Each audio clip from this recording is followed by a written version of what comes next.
Bharatiya Janata party Jain प्रकोष्ठाच्या माध्यमातून जैन समाजातील अधिकाधिक कार्यकर्त्यांना भारतीय जनता पार्टीच्या विचारधारेशी जोडण्यासाठी सभासद नोंदणी अभियान राबवण्यात येत आहे। या अभियानाअंतर्गत भाजपा जैन प्रकोष्ठाचे प्रदेश उपाध्यक्ष रावसाहेब पाटील यांच्या मार्गदर्शनाखाली स्वदेशी फिला इथं जैन प्रकोष्ठ शहर जिल्हा कार्यकर्त्यांची बैठक आणि सभासद फॉर्म वाटप कार्यक्रम उत्साहात पार पडला। यावेळी जैन समाजातील कार्यकर्त्यांना मोठ्या प्रमाणावर पक्षाशी जोडण्याचा संकल्प करण्यात आला। अभियानाअंतर्गत 10,000 सभासद नोंदणीचं उद्दिष्ट निश्चित करण्यात आलं असून या अनुषंगानं सभासद फॉर्मचं वाटप करण्यात आलं।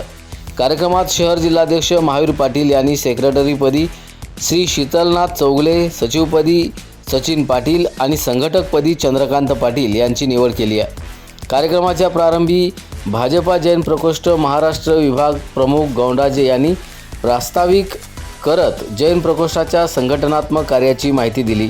त्यानंतर मार्गदर्शन करताना रावसाहेब पाटील यांनी जैन समाजातील प्रत्येक कार्यकर्त्यांना सभासद नोंदणी अभियानात सक्रिय सहभाग घ्यावा, परस्पर सहकार्यानं अधिकाधिक सभासद नोंदणी करून निश्चित केलेले उद्दिष्ट लवकरात लवकर पूर्ण करावं असं आवाहन केलं। या कार्यक्रमास भाजपा जैन प्रकोष्ठाचे सर्व पदाधिकारी, महिला पदाधिकारी, संचालक, कार्यकर्ते मोठ्या संख्येनं उपस्थित होते।